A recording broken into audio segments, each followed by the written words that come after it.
just because he's so cute, I'm going to try to get at least some of my research out. Okay, so it started with the researching of the police brutality, which led me to some really crazy stuff, like that each state really has their own constitution. They have their own attorney general, their own secretary of state, their own government, basically, and it made each one makes their own constitution. So when the nation as a whole is fighting, saying, oh, they violated my constitutional rights, um, their constitutional rights differ from state to state.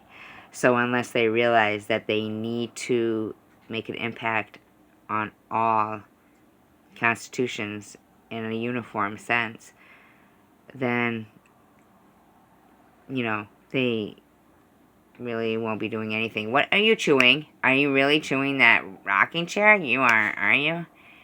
Tell me you're not chewing the rocking chair right now. No, seriously, just tell me you're not. Really. Now I just want to make certain that I get this out, that anybody who uses the term bleeding heart is no good person. Okay? They are not a good person, and that's a fact. Because it goes to, like it's originates from, they actually used to call Jesus a bleeding heart.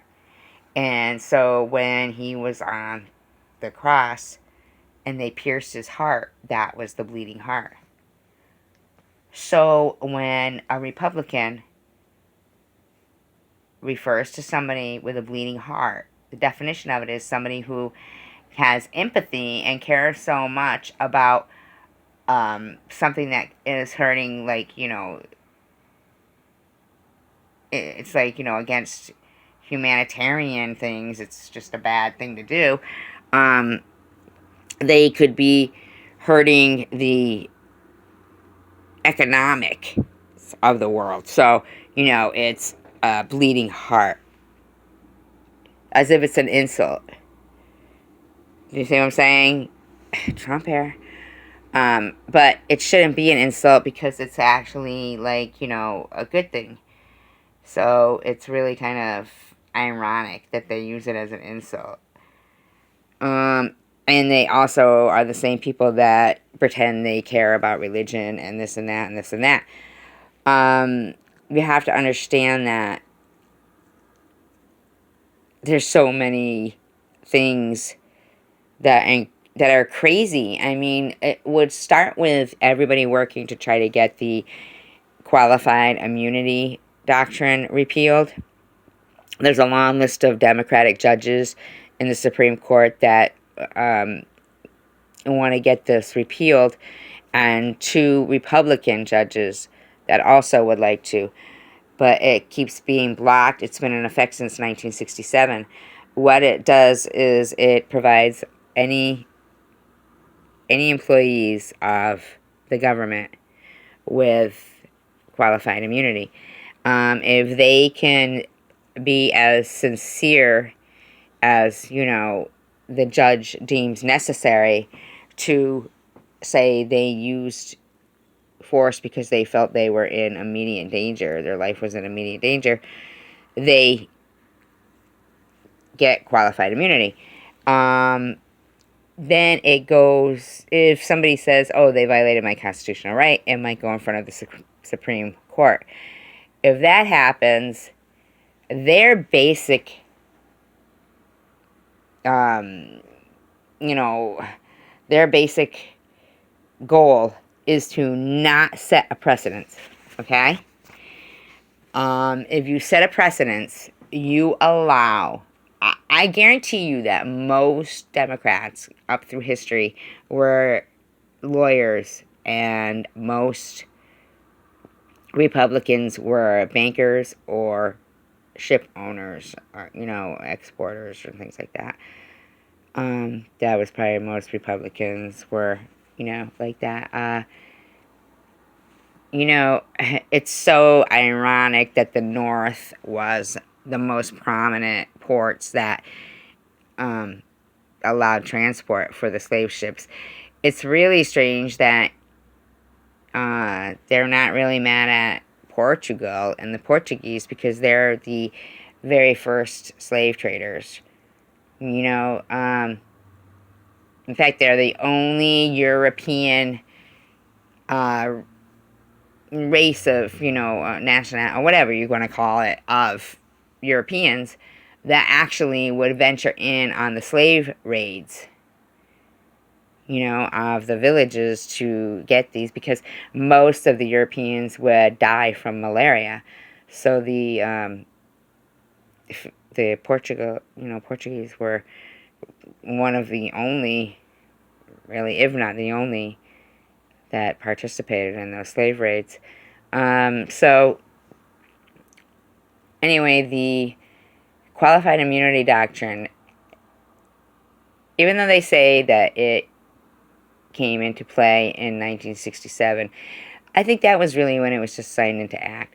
This whole theory of not setting a precedence actually goes way back, to the Holy Roman Empire, and when they're using all these Latin terms. I didn't take notes for this video. I probably should have, but I spent about 13 hours researching and reading and reading and reading and reading that I don't even know if I can finish every subject. So I really want to work on this because it's so interesting to me, and I feel like more should be said. They actually, the the whole precedence thing, like I said, it goes back to a term that was created by the Romans, the land, oh my God, please, that meant law.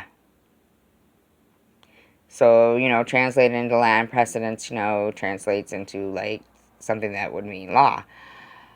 It is, let it stand as it is. That makes the law. Let it stand as it is.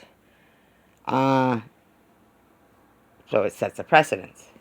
So many lawyers will use, prior cases either to oppose or to be for whatever certain cases, trying to negate or be the winner in cases. So what they don't want to do is set a precedence. So they won't say that the person has violated a constitutional right, because they don't want to set the precedence, and so they keep it as confusing as possible by allowing every state to have its own constitution, and for the governments of each state to be actually probably more powerful than the actual government itself. They consistently amend these constitutions, and they label them as things like, taxes and the low income or something, so that people, if they don't fully read what's going on there, they're gonna say, oh, I don't want taxes on, the low income people. Higher taxes for low income. But the actual thing, when you read it, it comes out as that it's to allow people, just the general people, to vote on whether or not to be able to increase taxes. So apparently people did read it, and that surprised, the government or whatever, because they also came up with the one subject bill, which is like, if you want to propose a change to something that's going on, like, say, an environmentalist group or something, and you want to add that into what people are voting on,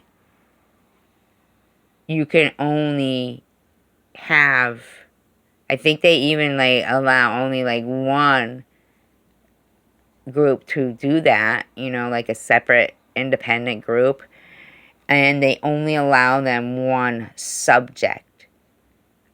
They can't address all the subjects that, ending it would affect.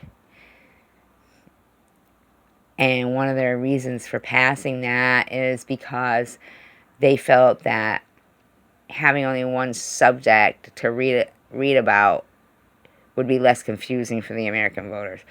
And this is that particular thing is in Colorado. There's Colorado's Constitution. Colorado was very helpful, very positive towards the whole free education, no matter what color you are, things like that. And then somewhere along the line, there became much, like, they would add things in, like, okay, they had all that accepted, okay, but they focused on this one, little line item that was women couldn't vote. The majority of women there that were probably voting in the year that this went through was probably so low, but they were able to,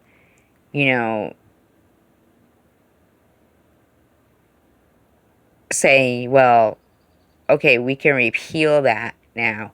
If you're going to want women to be able to vote there, we're going to not allow free education then anymore. That's all included. It all goes hand in hand. They do things like that. Little sneaky, underhanded, reading between the line things. I'm going to end this video now, but my God, it's so interesting, everything I read. I don't want to make my videos too long, though. But I didn't take notes. I'm trying this all from, I mean, really, I'm not even exaggerating, 13 hours of pure research. I really want to share with you because it's so interesting. History just really, really is amazing. Have a great day. Stay safe. United we stand, divided we fall. Goodbye.